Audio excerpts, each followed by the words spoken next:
because of this, or partly because of this, as the novel progresses, we can see more traditional tropes of romanticism coming into their relationship. It becomes less about sex, it becomes less about awkward flirting, and there seems to be a correlation between the regenerative process that Prior's undergoing at Craig Lockhart and his developing love for Sarah. The venue of their next rendezvous, in keeping with this, is far more romantic than it's a seaside. The flirting seems more tender here. Prior says that he no longer felt hostile towards her, and there is this very poetic metaphor that Barker here uses to describe their lovemaking. She writes, her whole pelvis became a cup from which he drank. This is in stark contrast to the earlier, rather coarse description, the mechanical fumbling that he has in the graveyard, where he raised her skirt, pulled down her drawers, and unbuttoned his breeches.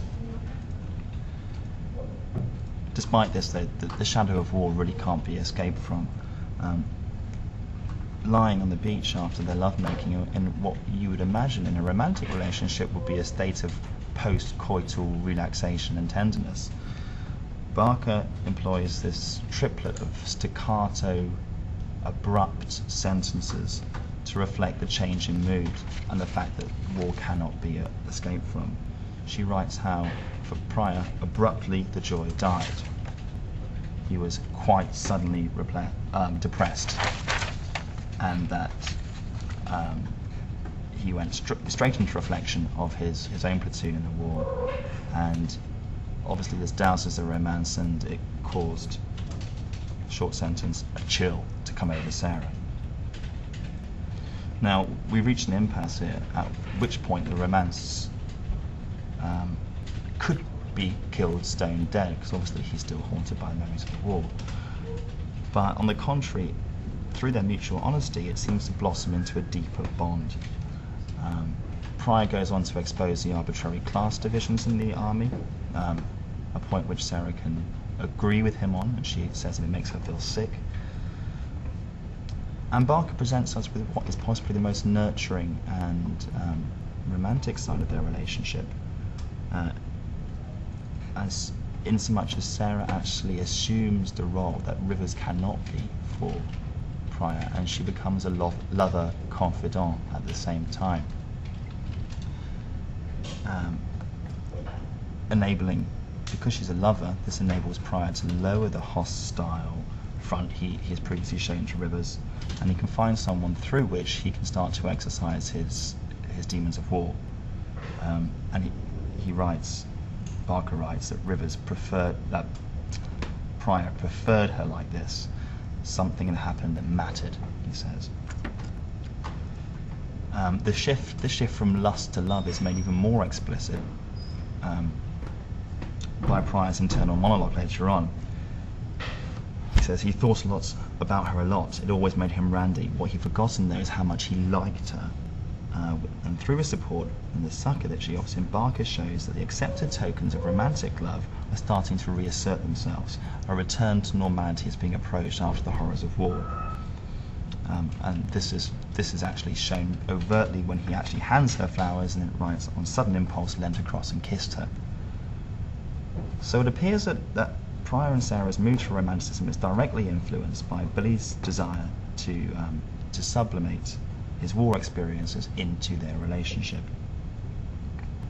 However, their relationship is influenced, and their romance is influenced by even more than this. It seems that the intensity of feeling that Prior is feeling is directly proportional to the suffering that he undergoes at Craig Lockhart. Following his performance against the board, in front of the board that Rivers puts him up against, where he spoke in monosyllables or said nothing at all, and he suffered the ignominy of those who actually doubted whether or not he was properly ill, traumatized. The quotation, "Do you think you're fit?" The doctor smiled contemptuously. It's at this point where his affections towards Sarah actually reach their zenith. And Barker lends their next meeting immediately after this an almost Shakespearean quality of romance, with Billy scaling her her drainpipe wall up to her roof. They gaze at one another. She speaks about how they are amazed at the time that lay ahead. So they're really getting close to a traditional notion of romanticism here. However, having said that, not all is quite transparent and open, out in the open and shared.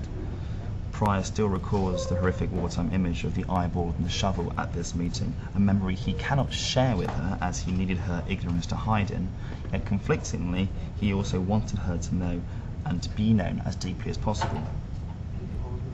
Nevertheless, the last meeting that we have in the novel with these two, Barker presents it as a very pure and simple exchange of love vows. I love you, I love you. To conclude then, it seems that if both romance and love do exist between these two at the novel's conclusion, however, this love contains a caveat imposed on it by the insidious influence of war.